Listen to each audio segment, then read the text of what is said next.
where you had the cup of redemption. They had the cup of redemption, this wine that represented the blood of Christ. They also have these. We do these little wafers, and people look at them, or little tiny pieces of tiny cracker that we eat. It's just a symbolic gesture. They have the same thing. Both of them have no yeast in them. They're like a cracker. They're not raised up pieces of bread. Why? Because it is to remind the people of God of when God brought them out of Egypt so quickly, there wasn't even time for the bread to rise. So it goes on from there. And you see in verse 20 it says, eat nothing made with yeast. Whenever you live, you must eat unleavened bread. And then it goes on. It says in verse 29, at midnight the Lord struck down all the firstborn in Egypt, the firstborn of Pharaoh. It goes back into it again. It says it over and over and over. And I think that's important because you say, oh gosh, didn't I just read this a few pages ago? Yes. And you're reading it again. God is making sure you're getting the story. God is making sure that when this was written down, it was exactly right. Now go ahead and look at the Exodus, verse 31.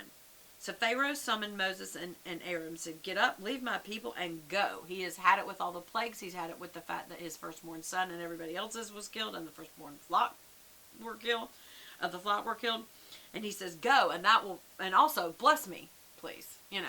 So the Egyptians urged the people to go and leave the country and to hurry. There's unleavened bread.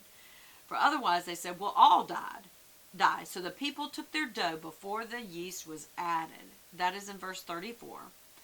And the Israelites did as Moses said. The Egyptians got articles of silver and gold for clothing. The Lord made the Egyptians favorably disposed towards the people and gave them all that they asked for. So in this way, the Egyptians were plundered and they lost their wealth. Interesting how this all happened. God's in control. All right, then look down again at verse 39. The dough the Israelites had brought from Egypt, they baked loaves of unleavened bread. The dough was without yeast because, if you think I'm not getting it right, read it again.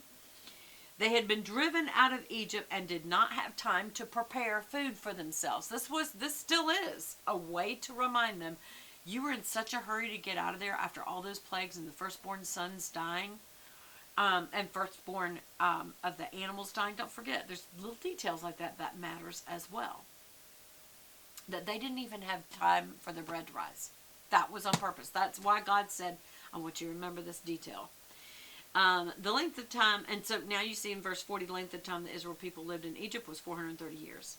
And the Lord kept vigil that night to bring them out of Egypt. On this night, all the Israels are to keep vigil to honor the Lord for the generations to come. So because he kept vigil over them as they were being led out, they celebrate today to keep vigil all night to remember that God did that.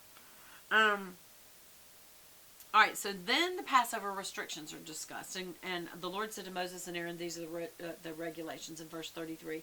No foreigner may eat it. When you skip down to verse 48, it says, a foreigner residing among you who wants to celebrate the Passover must have all the males circumcised. And the same law applies to both the native born and to the foreigners among you.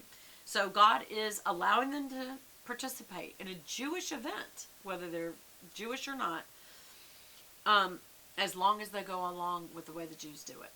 And God's very clear at this point in time what he expects of that. That is not to say that when I went and quietly observed the Seder dinner that I had to go, well, first of all, I don't have sons, but to have them circumcised. That was for this time. There's some things that are for this time. There's some things that are for generations to come. And God says that. In chapter 13 is the consecration of the firstborn. It doesn't mean this sacrifice literally. It means they are the Lord's and they are to be committed and consecrated unto him. The firstborn of every womb, whether it belongs to human or animal, it says in 13 verse 2. And this will commemorate the day that God brought the Jewish people out of slavery. And then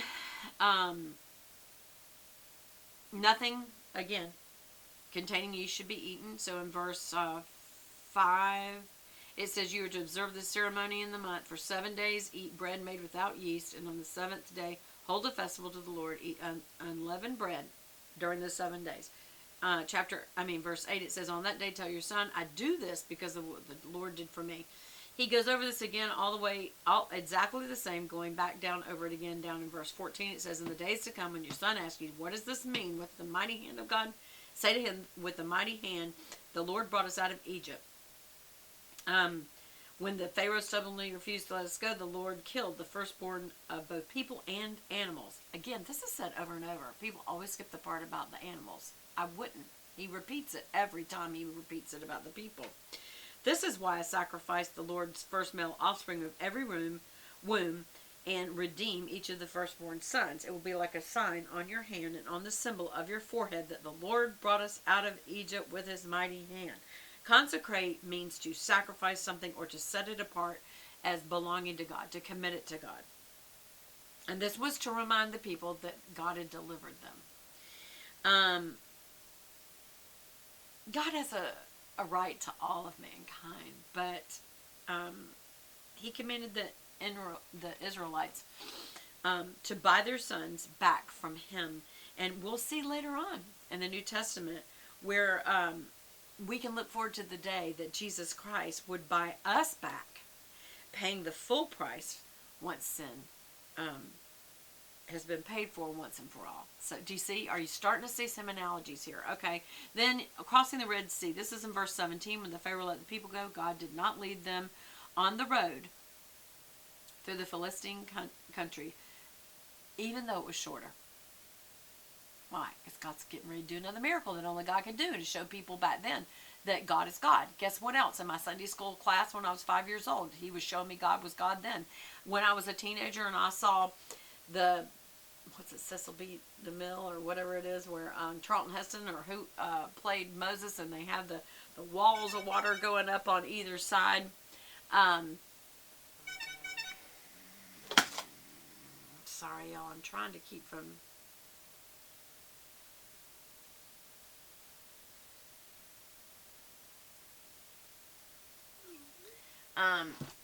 sorry, I was telling him I was filming the Bible. Anyway, well, not the Bible, you know what I'm saying. Okay, so, but I remembered seeing the walls of water go up and think, that's a really interesting way to portray it. I wonder if it looked like that, or, you know, were the walls like pieces of glass and you could look through them and see all the fishies swimming around in there, or were they big fountains, you know, thousands of them going up, and all you could see was foam water. The interpretation is very interesting each time someone tries to tell the story. But let's go and look here. God said that he was going to do this. And in verse 17, he says, if they face war, they may change their minds and return to Egypt. So he's going to lead the people around the desert towards the Red Sea.